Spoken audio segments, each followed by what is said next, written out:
back, everyone, to the Winning Play podcast alongside Rob Hugh and Drew James. I'm Kendall Caps. Well, boys, we are seeing some history now at this point in the NFL. I think everyone is aware the story in the league right now is Jayden Daniels and what he is doing with the Washington Commanders.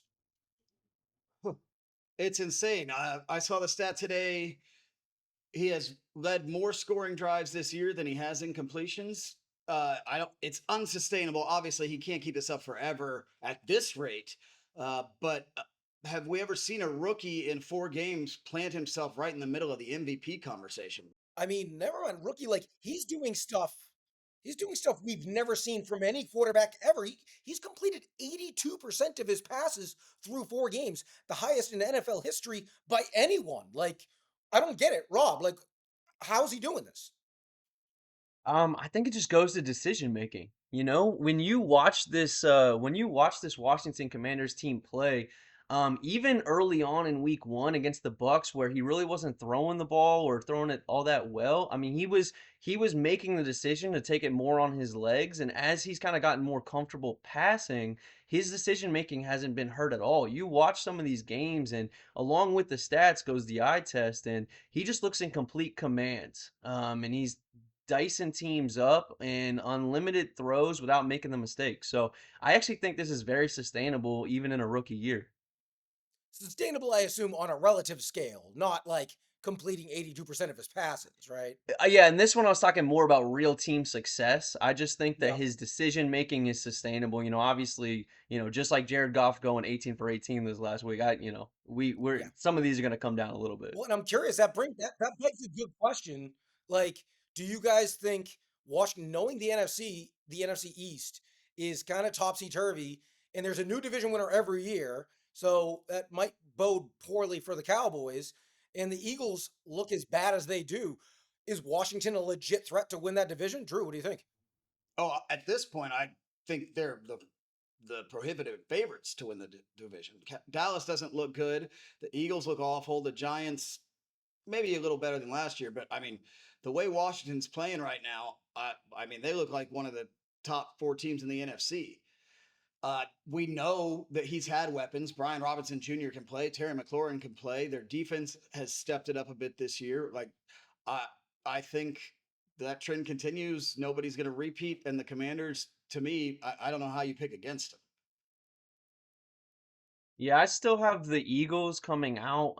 They've been so injured on the offensive end and stuff, and yeah, they do look really bad, and that's going to be something to monitor moving forward. But the Commanders' defense, they had a good performance this last week, but it's still pretty bad on that front. So they're a legit threat, absolutely. I just wouldn't call them the favorite.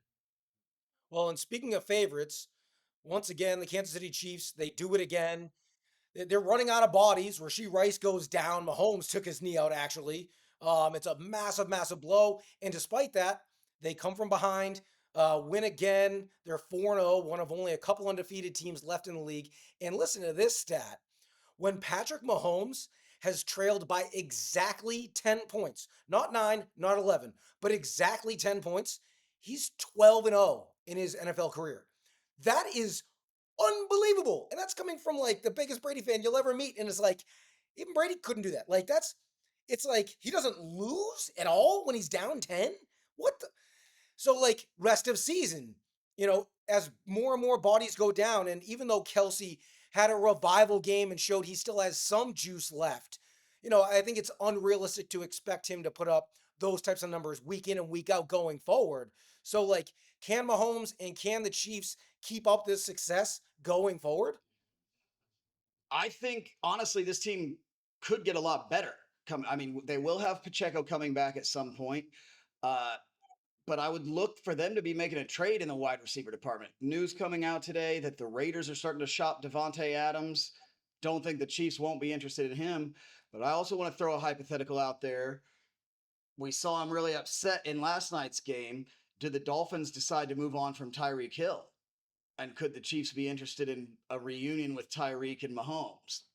Anything's possible, but I mean, for a team that is eking out wins, they again got another ref timely call in the at the end of the fourth there to help them out. But like how do you bet against this team? And I see room for improvement, and that defense is still very, very solid. And that's the key too, is that this defense is still humming. It's what's kind of carried them through the last two seasons, really, or at least last season and this first month. Yep. I will say, like to your credit, Drew, talking about the wide receiver trade and stuff. Now, I don't really see them making a huge splash purchase with Devontae or Tyreek. I think those contracts are maybe not what they're looking for. But just like they pulled Kareem Hunt off the streets with some familiarity in the system, I would look for some more lower key trade, maybe a Demarcus Robinson that has plenty of familiarity in that system and things like that. Although I'm not sure the Rams are willing to part with another receiver right now, but I'm looking for more of like a lower splash trade that they might make. Well, and let's not forget, Devontae Adams is in division. It's highly unlikely, even though the Raiders, there's a good chance they're going to move Devontae. Even their head coach liked the tweet about he's played his last game in a Raider uniform. It doesn't bode well for fantasy owners who have Devontae Adams currently. Um, but nevertheless, it's unlikely he gets dealt to the Chiefs. Another name, though, that might make a lot of sense that only has 1 year left on his deal. He's on a team that might start waving the white flag pretty soon. Amari Cooper in the Cleveland Browns. He still That's has a little bit of exactly juice what in his I was slot, a going to couple say. weeks in the tank. I could see them making that kind of move and getting at least a legit wide receiver one while they're still waiting for some reinforcements to come back. And to back that up, Amari Cooper's cap hit for the rest of the season is only $600,000. So he'd be a very cheap acquisition for whoever does get him. Yeah, it makes a lot of sense. All right, guys, how about, there was a couple major statement wins made by teams in the league this weekend. Namely, most importantly, I think Baltimore. After that 0-2 start, the world was on fire. People were concerned. Then they win a game where they basically had Dallas put to bed early and let them creep back in. And then they do what they did to the Buffalo Bills on Sunday Night Football. That game was borderline over by halftime. Really, really impressive win by them. Minnesota as well with another statement win, improving to 4-0, beating Green Bay on the road. Darnold looking great once again. Rob, credit to you for calling that one. And then Tampa, your Bucks, Rob, like they showed up after taking a dump on the field the week prior against what we now know to be maybe the best defense in the league in Denver.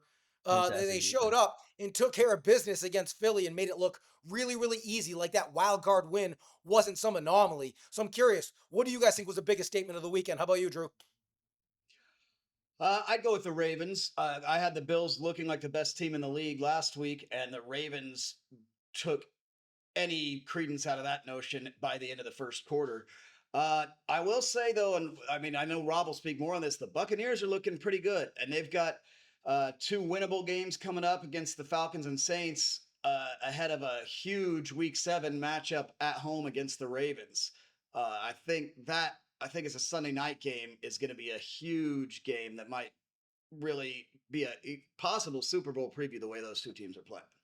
Yeah, I would have to say the number one statement has to be Baltimore, right? You start off the gate losing those first two games, and the Bills are getting all the credit in the world and all this stuff, and Baltimore showed that Buffalo run defense, can be very susceptible still. So we're gonna have to look at Buffalo moving forward. Now, I think that was just a game you kind of throw away, but you used it to monitor moving forward, but.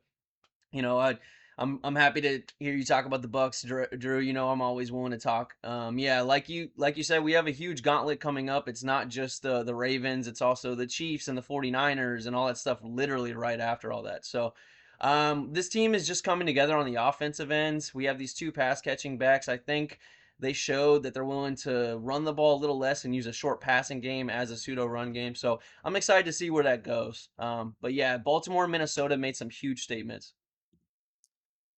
All right, guys, before we dive into some fantasy fallout from week 4 in the NFL, I want to touch on a couple injuries that occurred both this weekend and some other notable injuries to be aware of.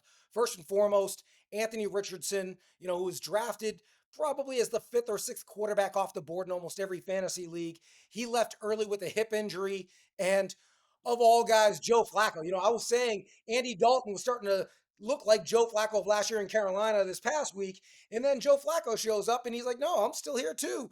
And he makes a big difference. So you got to wonder, with his hip and knowing the injury history of Anthony Richardson. Do the Colts, play coy? Do they take it easy with him? He's struggled mightily while he's been on the field, and the offense actually came to life once he was out of the game.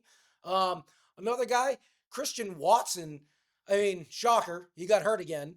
So we can add ankle sprain to the list, alongside hamstrings and concussions and knee injuries over the course of his 2+ years. However, it was reported this morning that even though he did sustain a high ankle sprain, it is considered very mild and they're not planning on placing him on IR. And the fact that they're not going to put him on IR normally that which normally means they're gone the 4 to 6 weeks, are expecting it to cost a while, and that opens up the roster spot. Sounds like he's only going to miss a couple weeks, but I'm sure there's a couple guys that you guys love if Watson isn't around. Absolutely. I mean, Jayden Reed is he's bona fide superstar even with Malik Willis, but we're gonna talk a little bit later about this guy, but you got to start looking at Dontavius Wicks as well. Yeah, I think Dontavian Wicks might be our top waiver pickup. Well, and speaking of high ankle sprains, Drew, your boy JT, he looked really good. He's quietly putting together a really nice campaign and really hasn't been talked about because the Colts struggles on offense. And then he picks up an ankle sprain himself. I believe it's considered minor.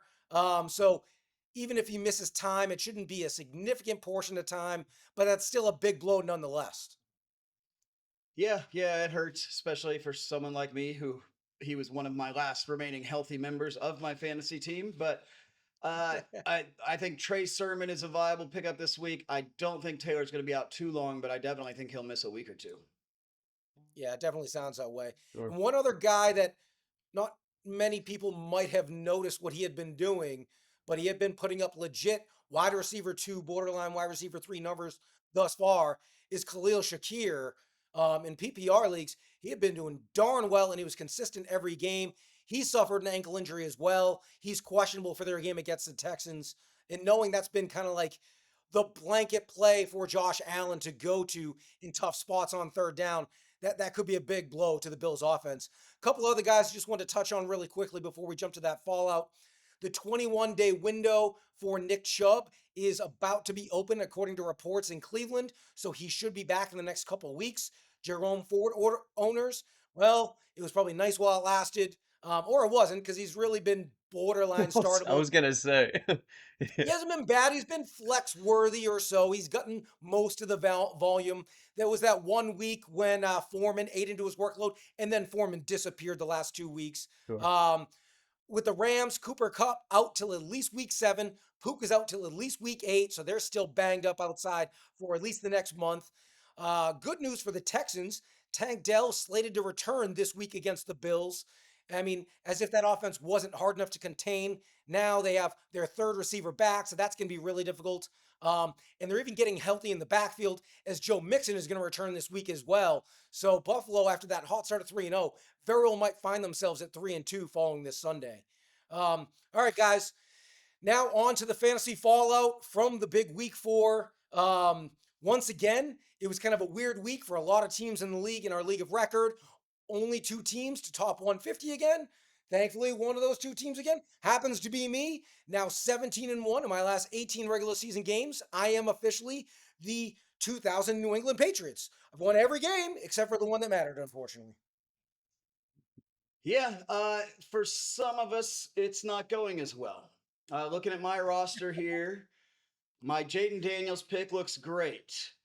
After that, I've got Jonathan Taylor and Isaiah Pacheco as my starting running backs. I had Cooper Kupp and Rashay Rice as my starting wide receivers. Had Mark Andrews as my starting tight end, and I had Jalen Waddle as my flex.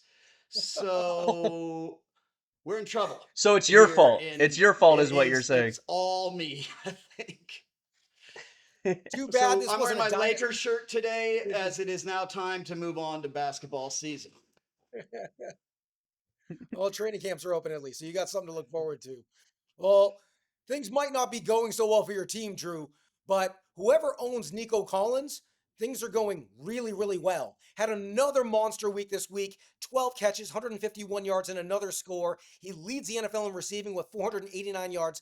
He's only slightly off the pace for 2,000 yards this year. He's on pace to do about what we saw Tyreek Hill do last year. I'm curious, Rob, Do you think this guy has the opportunity to be the legit wide receiver one overall in fantasy this year? Yeah, I mean, I texted you guys either yesterday or the day before. Like, I genuinely think that he could end up as the wide receiver one. He's so talented, and now we got to start talking about fantasy and real life. We got to put him up there in the top five wide receivers in the league. I mean, he's just head and shoulders above Stephon Diggs at this point, and Tank Dell, and when you have a wide receiver like this, a alpha in fantasy, there are two situations I think you're looking for the best. One of them is this situation where he has a top quarterback to give him the ball, and another one is kind of a good enough quarterback with no other weapons around, so you can get hyper targeted, like a Malik Neighbors or something like that. Nico, I see this offense as being a good offense throughout the year, and he is going to be the alpha. Stephon Diggs and Tank Dell are gonna come and go, but man, I love watching this guy play. He's legit, and he just looks so special on the field. So I think he absolutely has a chance to easily be a top 3 to 5 wide receiver, but he could easily be wide receiver one throughout the year. Yeah, I think he's wide receiver two right now, and it's barely behind Malik Neighbors. And Malik Neighbors may be out for a week or two, which is going to hurt his choice. But I'd probably go Justin Jefferson just because he's got a bigger history of doing it, and he's still there at wide receiver three. But if you look at the top 10 wide receivers in the NFL and fantasy right now, think about where these guys were drafted. Number one, Malik Neighbors. Then we've got Nico Collins, Justin Jefferson. Okay. Then Jayden Reed, Chris Godwin, Juwan Jennings, DK Metcalf, Amon Ra, and Stephon Diggs. That is probably The six of only the top two 10 of that guys. elite group in that whole thing, and everything Yeah. else was third round to eighth round to undrafted or Yeah. super late like Jaden Reed. I would It's also say I think Chris Godwin has a chance to pull it off this year. Yeah, I mean, here's the thing. We saw last week that, as you said, Rob, Mike Evans wasn't going anywhere, and so much of it was matchup dependent. When they played Denver, they have maybe the best cover corner in the league, and he shut Mike Evans down just like he shuts everyone else down. So, like, I do think that that might hold Godwin back a little bit from reaching that, top three, top four overall wide receiver tier. But I'm with you. I think JJ might be the most likely pick to finish number one. But at this point, I have to eat a little crow because going into the draft, I said I don't even know for sure if Nico is going to be their number one. And Right. not only is he clearly their number one, but he is among the number one receivers in the league. So good for him. Speaking of a number potential wide receiver one in fantasy that kind of came out of nowhere after the first couple weeks, and I'm really glad that in one of my leagues someone dropped him after week two. Deontay Johnson, ever since the Red Rifle took over in Carolina, this guy, he's got to be thrilled. Had another big game, second straight game over 100 yards and a touchdown. Since Dalton took over, he's a wide receiver one. Do you think that is sustainable rest of season? How about you, Drew? Oh, as long as Dalton's playing quarterback, and I think since Dalton started, he's had 14 and 13 targets in his two games. They're feeding him. That's heavy. Xavier Leggett is another guy we're going to talk about that's getting looks. Also, Thielen is out right now, which helps, but the target share is there. They have a quarterback who can actually get him the ball. I don't know if he holds on to wide receiver one value, but he's definitely a must start right now. Yeah, Drew, you kind of touched on the reasons why my answer to this would actually be I'm a little more hesitant. Just because if I were to be sure, it would be because I felt like this team's offense had its identity established at this point. And there's just so many moving parts, How long is Dalton going to play? It looks great now, but they have come out and said they plan on Bryce coming back at some point. Plus, you mentioned Legette's ascendance and Thielen being out right now, coming back. Plus, another thing is Canales wants to have this be a power run team more and more and more. So as Jonathan Brooks gets worked in through the season, I just think that there's too many moving factors in this identity to say rest of season. Now, if I'm talking about like over the next 4 to 6 weeks, absolutely. I Well, mean, it he sounds looks. like then you're a firm believer in sell high Oh, because right now his yeah. value is that of almost a wide receiver one. You might be able because Dalton, at least for now, appears to be the quarterback of the future, at least for the next month or so. It's going to be a while, I think, before we see Bryce, if we see him. So now Sure. might not be a bad time, especially if you need help elsewhere, to be able to flip him. And also, I'd Definitely, say Thielen's on IR, so he's not coming back for the next 4 weeks. Jonathan Brooks, they've announced they are not opening up his practice window yet, so he's still a few weeks ago. So you might even be able to ride him for 2, 3 more weeks and then sell even higher if he keeps this up. But yeah, I would agree with Yeah. Rob that when those guys come back or when teams start adjusting to Dalton, that production may come down a bit. Well, and speaking of another receiver, and Drew, you touched on him shortly ago, Jayden Reed. He's putting up so far. He's a wide receiver one in fantasy, and Jordan Love comes back, and Jayden Reed once again looks like a baller. As long as Jordan Love can stay healthy, that's another guy that it's hard, especially that entire Packers offense. It's funny, their running game is the one thing they're not actually running the football that well, but Jordan Love just looks every bit the part of a Pro Bowl type quarterback. Threw for almost 400 yards again in the comeback effort against the Vikings this past week. Jayden Reed's stock has got to be skyrocketing. And once again, another instance of me being off. I thought Derrick Henry's stock last week couldn't get any higher. Well, then he ran for 200 yards on Sunday night. So clearly his stock is even higher. And oh my God, did you guys see that 87-yard touchdown run in the first half when he The broke through first the play. line? And there's two, three. Yeah, that's right. Their first offensive play. And there's two, three. There was a linebacker and a safety who were within like a yard and a half of him. And every time you see a running back with a safety a yard and a half on their heel, they close the ground and they at least make contact if they don't tackle their running back. He ran away from those guys. He finished 4 yards clear of those guys by the time he got to the end zone. How is Derrick Henry still this fast? He is an unbelievable anomaly that we've almost never seen in this league. Derrick Henry is second in the NFL with reaching over 20.8 miles per hour top speed behind only Tyreek Hill.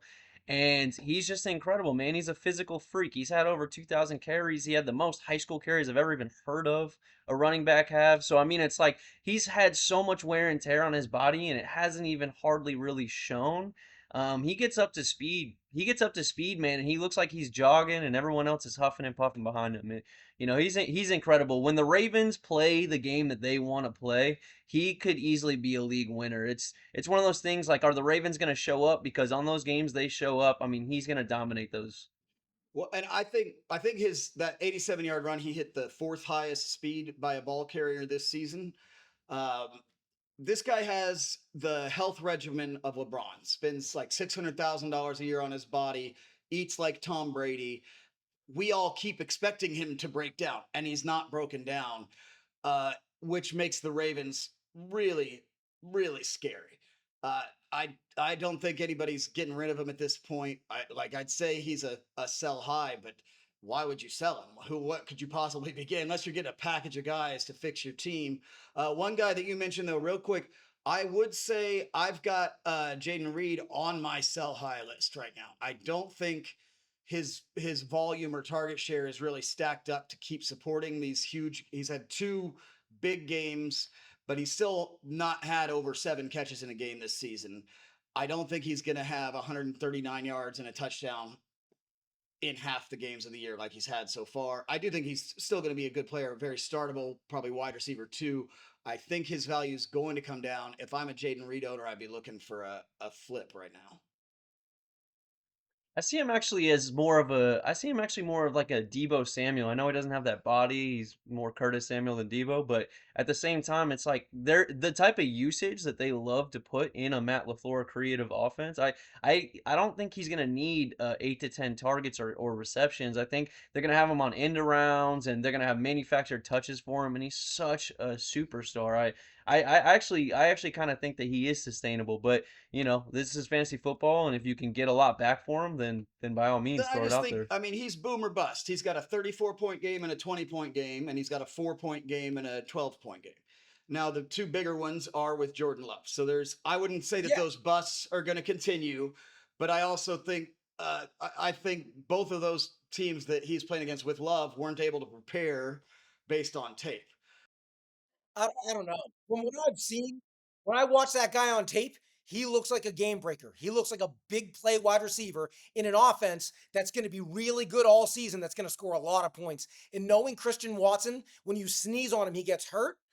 I think I think there's a really, really good chance that Jayden Reed finishes in that top 10, top 12 wide receivers for the year.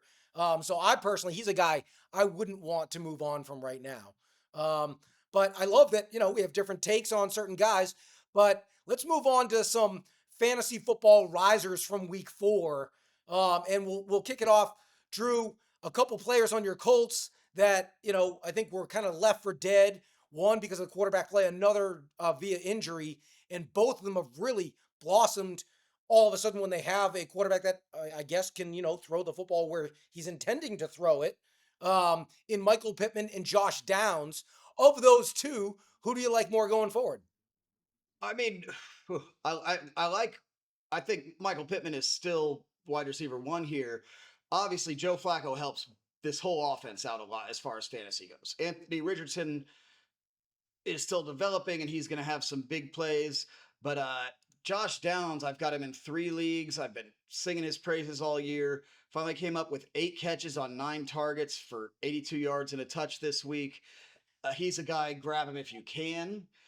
Michael Pittman is obviously, I think, going to be harder with what people paid for him in draft stock, having finally put up a decent game. But Josh Downs is the guy I'm going after right now. Yeah, absolutely. All He right. looked great in that How game. about you, Rob? Is there anybody that's rising up the ranks that you like this week?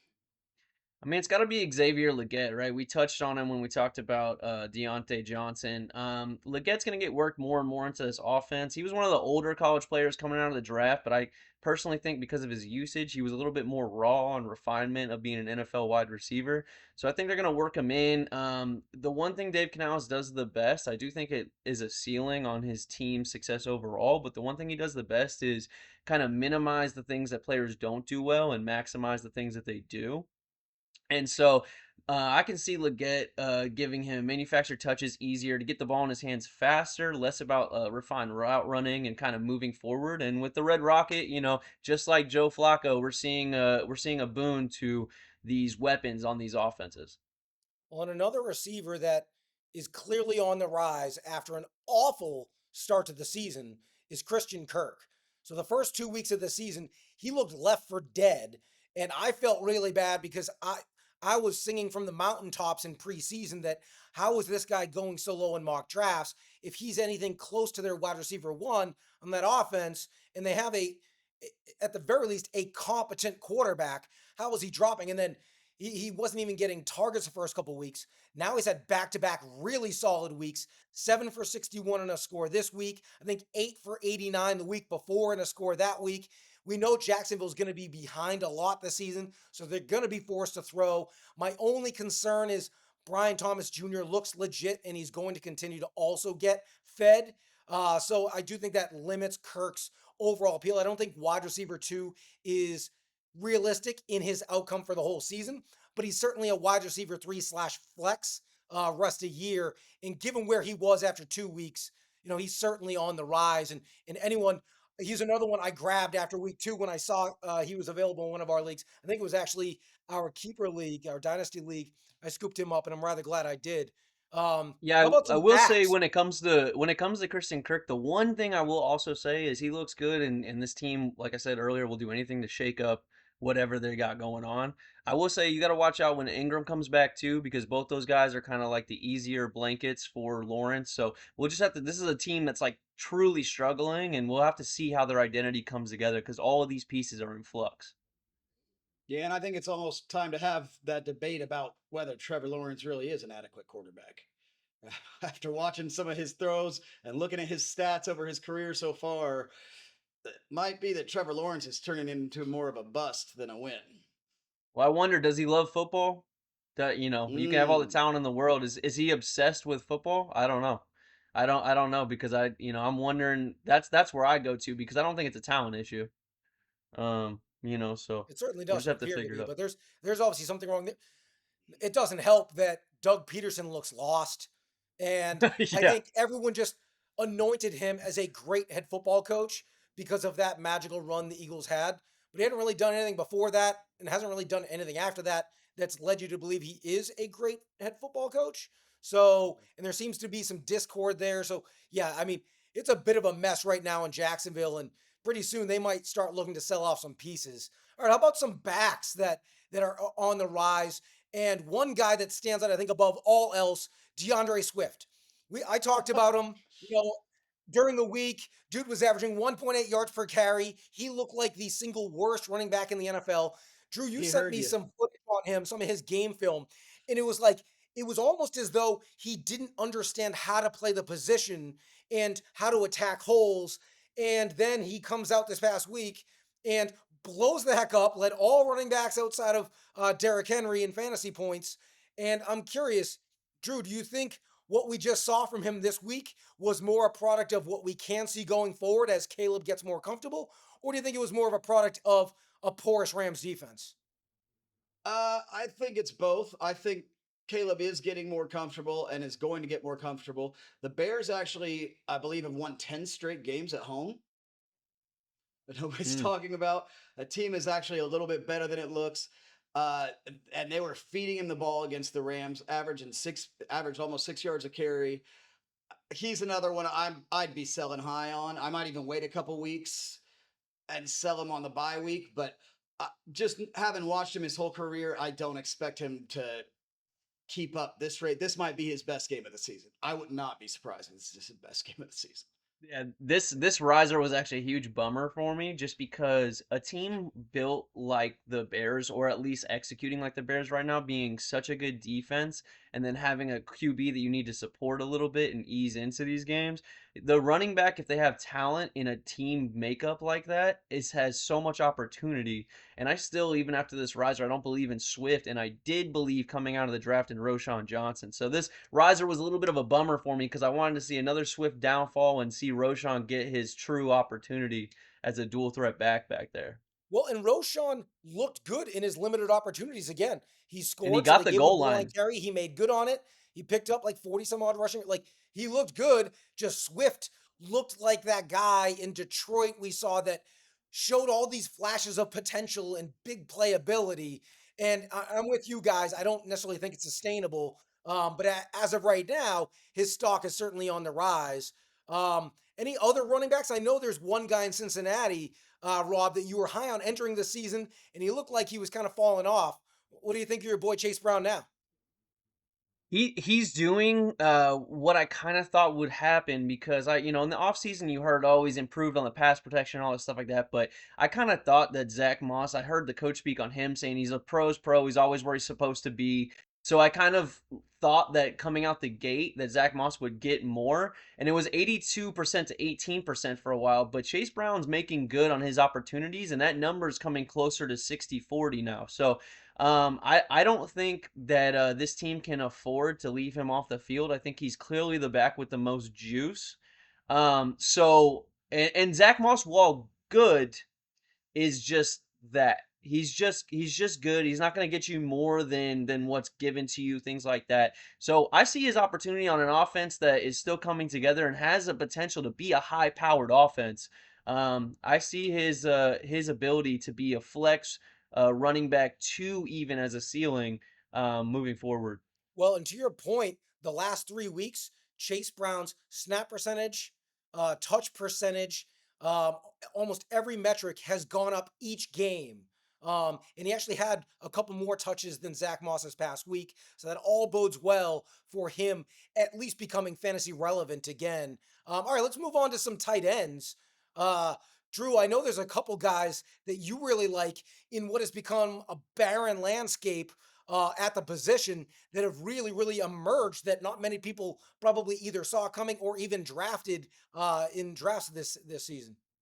Well, one guy that led all tight ends in scoring this week that I think is barely rostered is Tucker Kraft on Green Bay. He had 17 points, but he had 9 targets, 6 catches for 53 and a touch.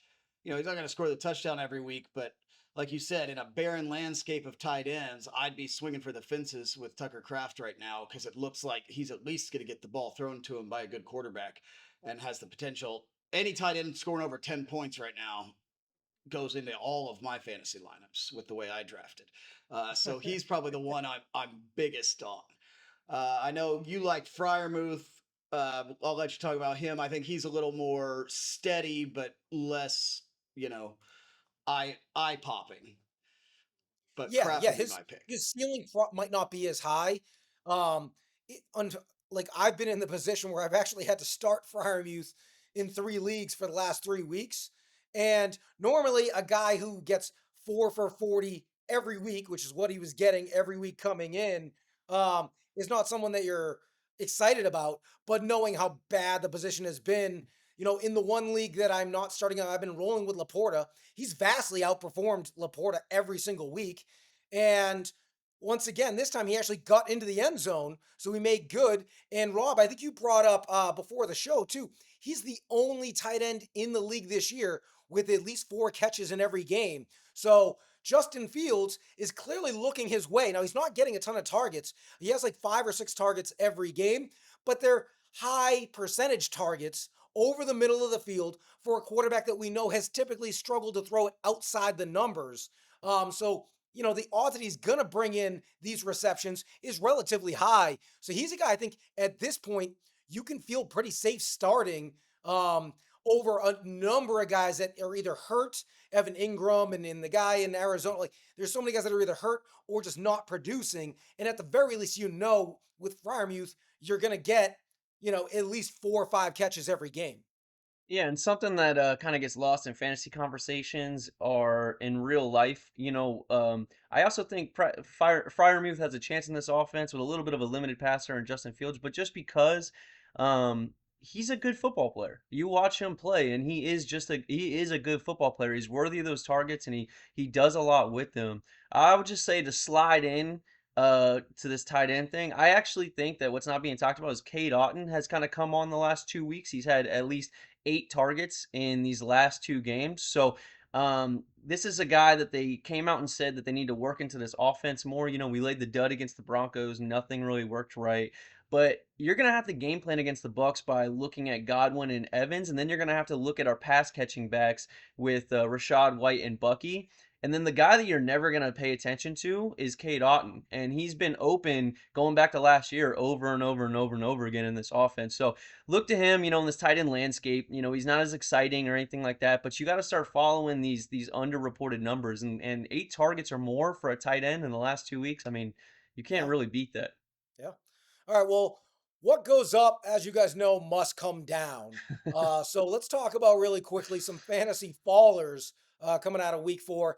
And we have to kick it off with the Dolphins and both their receivers, right? Like Tyreek was drafted top 3, top 4 overall in just about every league. Jalen Waddle was, generally a third round pick in almost every league. And at this point, I know this might sound bold, but I'm benching both. Now, I've already benched Waddle for 3 weeks. I haven't started him since Tua went down. But even if I'm a Tyreek Hill owner, unless my bench is completely awful, I'm benching him too. I'm sorry. If you can't throw the football, I can't trust you to put in the lineup. I mean, they look dreadful on offense. And they look not motivated, by the way. I don't even think that's a bold take. I would say at this point you have to bench all Dolphins. A No, chain. trust me, it is a bold take because almost no one will bench Tyreek Hill. Across the league, you look at his start percentage, it's still north of 80% every week, and it will continue to be north of 80% every week, making that a bold take, but it's a take I'd that I will say stand by. I'd say it was this week, and I would have started him this week, but I think I doubt it's above 80%. That he hasn't cracked 10 points the last 3 weeks. You can't trust the quarterback.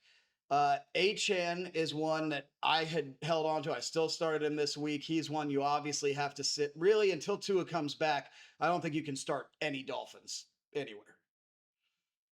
Including their defense. Even their defense let me down on Monday night. Well, their defense is playing great actual football, but the offense is giving the ball back to the other team after 3 plays every time. And so that defense is going to give up 20 points a game just on having to stop the other team when they get Just the on ball at the field position 50 alone. 9 times a game. Yeah. The boldness to say sit Tyreek Hill more comes into line of the reality of the situation for fantasy football right now, which is there are so many injuries and so many moving parts and things like that. It's like for a guy like Tyreek Hill, yeah, it's bold to say sit him because who do you have to play in return when you got him so high and chances are you have two or three other injured players on a roster, right? It's just tough. Yeah, I mean, Achane's performance, including Calvin Ridley's performance last night, they both lost me a matchup in our legal record that I should have easily won, especially with Kenneth Walker going way off. So, yeah, I mean, another guy that I think is a faller is, and he was actually my sit of the week was Alec Pierce. Now I didn't know that Anthony Richardson would get knocked out of the game or anything like that. But even with Flacco, who you would think can still huck it and chuck it, and Pierce is a good candidate for those deep balls, he still didn't perform as well. I've looked at him as being boom or bust. He's kind of a guy that you're okay not having on your team, but if you're playing against, you're worried that he's going to have 3 for 80 and a touchdown, you know. He was definitely a sit candidate this week.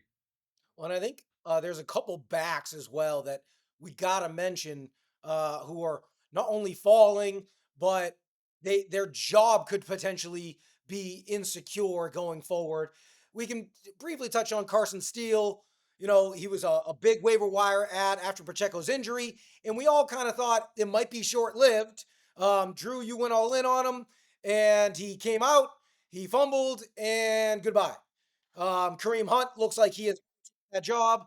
They got CEH coming off IR this week. So I think goodbye to Carson Steele. His fantasy irrelevancy is gone. But another guy that it hurts me because I have him in one of my leagues. And his job may not be gone, but man, he did not look nearly as good as his counterpart, and that's Travis Etienne. Yeah, I think you have. If you're an ATN owner, you've got to have Tank Bixby on your roster because Bixby looks better. Right now, it's almost a 50-50 split, but then anything happens to ATN and it's going to be the Tank Bixby show. And then with Carson Steele, I think what we did miss in the risers section is if Kareem Hunt's out there, you got to pick up Kareem Hunt. He's available in 85% of leagues. He had 85% of the carries or something this week for the Chiefs, like 16 carries. He's not the Kareem Hunt of 5 years ago, but with that offense, you know somebody's going to get it. Yeah, maybe CEH comes back and starts taking some of those carries, and eventually Pacheco comes back. But I'd be grabbing Kareem Hunt and willing to start him next week for sure.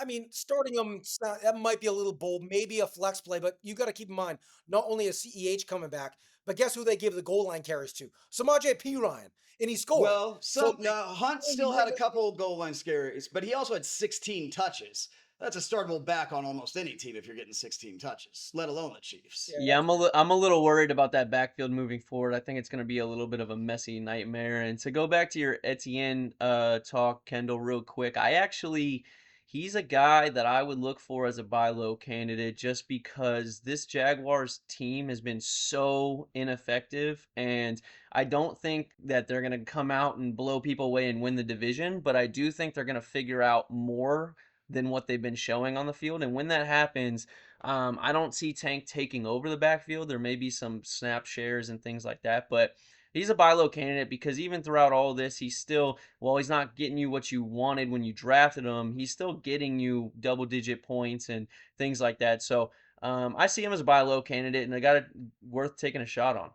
And he's always a solid PPR threat. He's always been good Right. out of the backfield. So yeah, as long as he's getting a good chunk of the work in Jacksonville, knowing they're going to be trailing so much, and he's such an easy dump off candidate, I'm sure there will still be some value.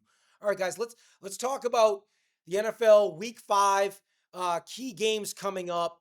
There are 4 games on the slate. We're going to break them down, pick some winners. Last week we went 2-2 on our 4 games. I'm looking to climb over 500 this week with regard to games individually. We're going to kick it off with games in London. The New York Jets coming off what has to feel like a really embarrassing loss to the Denver Broncos at home, and they scored 9 points. Um, they're going to take on the hottest team in the league in the Minnesota Vikings.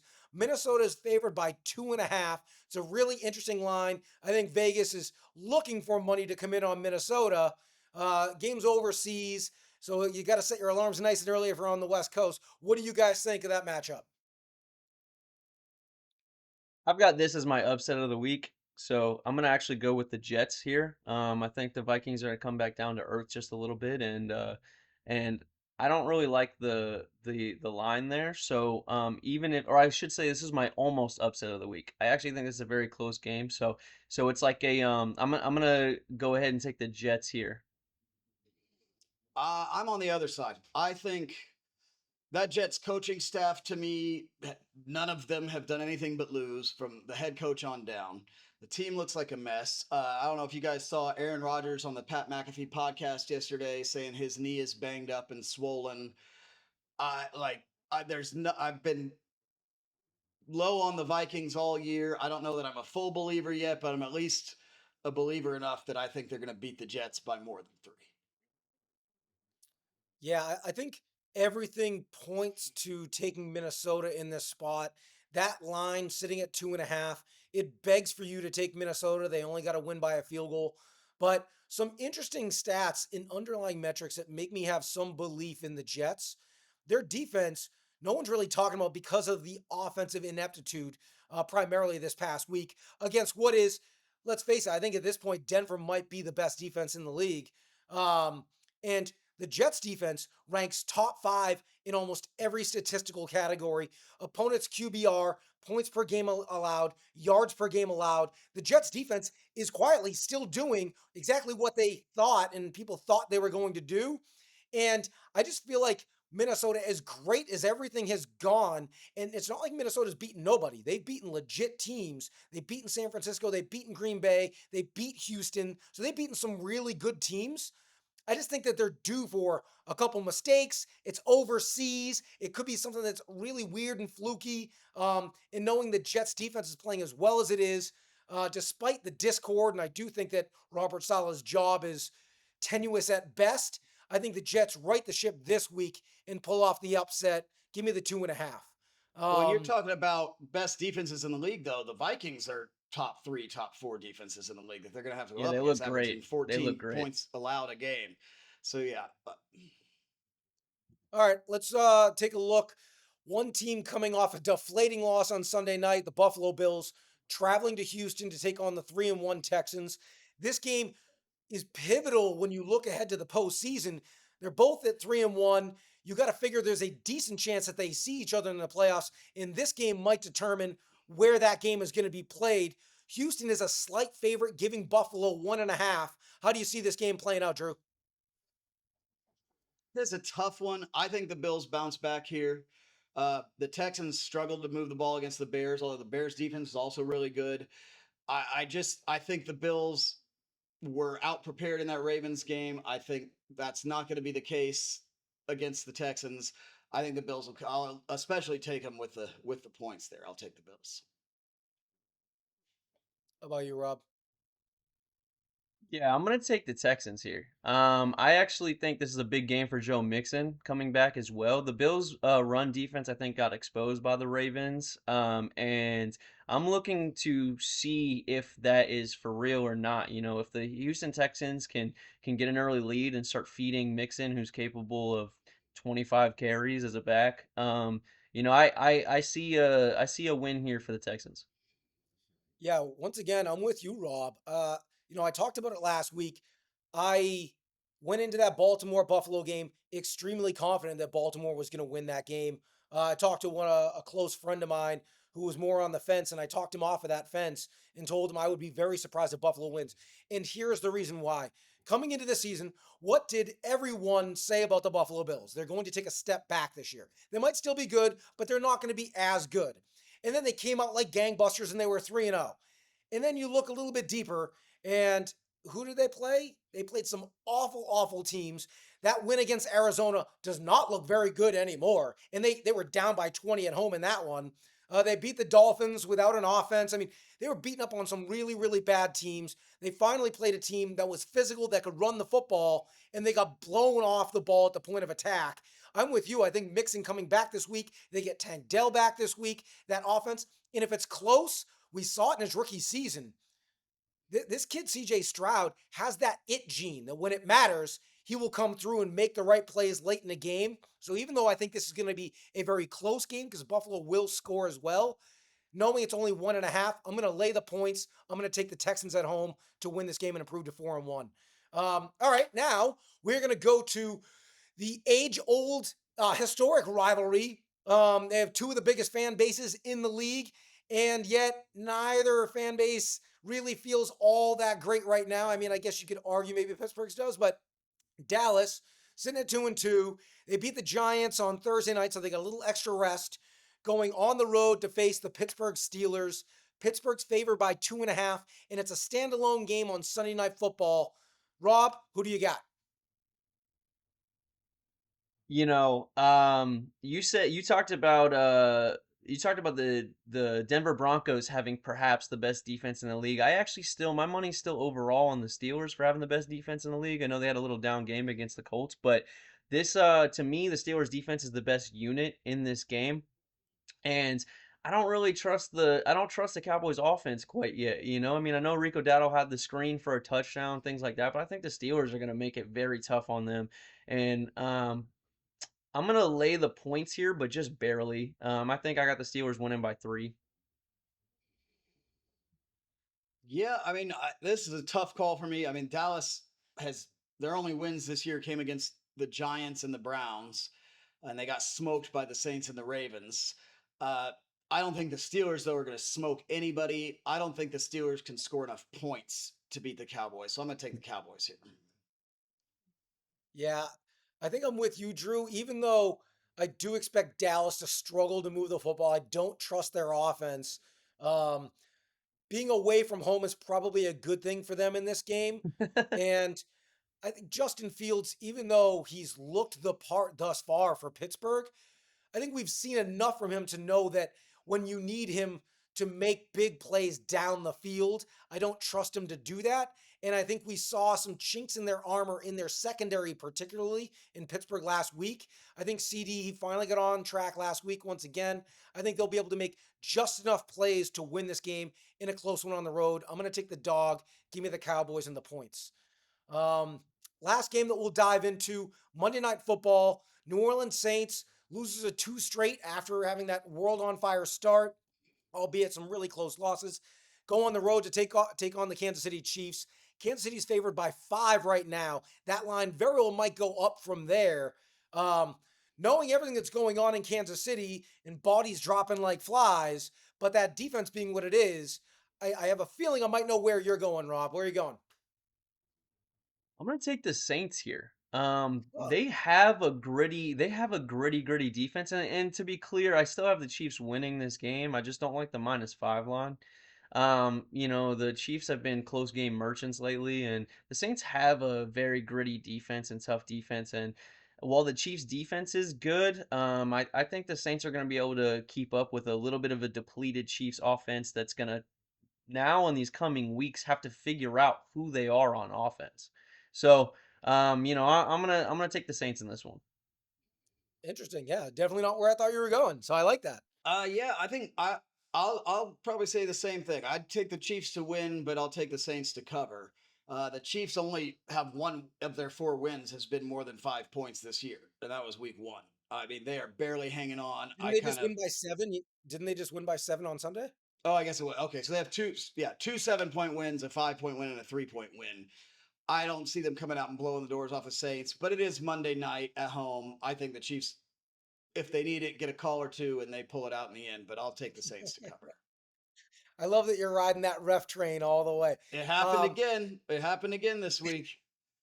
I mean, but if you saw that game, which I saw almost every snap, after the first quarter, the Chargers were 3 and out like 9 drives in a row, seemingly. Like they weren't winning that game. It wasn't going to happen. Well, with the Um, tie game, three I, minutes left in the not with, fourth, key pass interference in the end zone that gave them a first down off what would have been a field goal. But yeah, the Chargers didn't look good. and they still would have won by the field goal. I mean, the Chargers could not move the football after the first quarter. Um, I am going to take the Chiefs. I'm going to lay the 5, and it doesn't even have much to do with Mahomes without his weapons and their inability to score the way they used to. Has more to do with what we've seen from the Saints offense the last couple of weeks and Derek Carr kind of reverting back to form a little bit and knowing they're going against that Chiefs defense on a Monday night. I think the Chiefs defense makes a couple big plays in this game. Maybe they score, they get a couple turnovers in plus territory. And it might finish as a touchdown game similar to what we saw on Sunday. But I'm actually going to take the Chiefs. I'm going to go against the grind here, and I'm going to take them to lay the points in what should be otherwise a low-scoring, entertaining football game. Let's go real quick though, and let's get through the rest of these picks just without deep diving. Let's get you guys official picks for the rest of these games here. What about Bucks Falcons on Thursday? I'll take the Bucks, but it'll be very close. Yeah, I'm taking the Bucks here. That's all three of us taking the Bucks. Dolphins Patriots on Sunday morning. I like New England. I think our defense is the best unit out of the four. Yeah, I'm gonna take New England here in one of their rare wins this season. I'm going to take the Dolphins, and I'll give you my reasoning real quick. If there's ever a team that knows how to win when they should keep losing, it's us. We will find a way to win this game to ruin our draft pick before losing the rest of the games this season. So I'll take the Probably Dolphins. true. What about Panthers Bears in Chicago? Got to take the Bears. Their D is too good. Yeah, I'm surprised you went there because I was gonna take them for sure. Yeah, I'm big on the Bears this week. That's all three of us on the Bears. Ravens Bengals in a big divisional battle in Cincinnati. Lamar Jackson never loses to the Bengals, so until he does, I'm going to take Baltimore. It's probably the smart pick. I think that the Ravens Bills game was a huge game for them, so I'm gonna see a letdown from the Ravens, and I'm gonna take the Bengals actually here.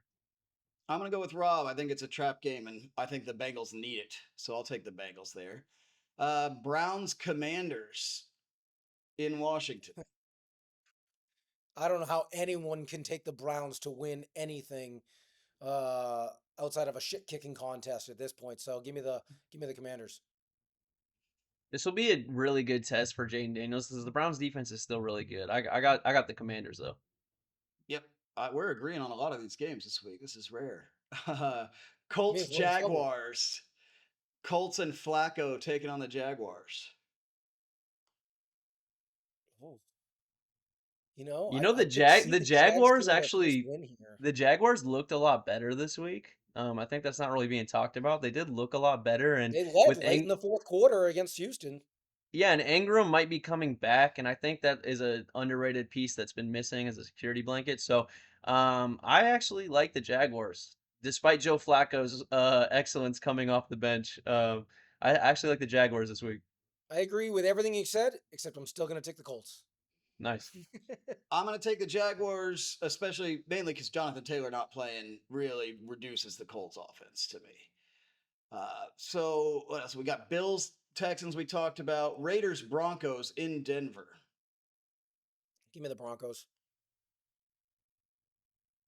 Antonio Yeah, Gates is I going to don't be know if amazing. Devontae's coming back. If he's out of the game, it's definitely Broncos for me. I'll go ahead and take Broncos anyway because it's the best unit in the game. Their defense is incredible.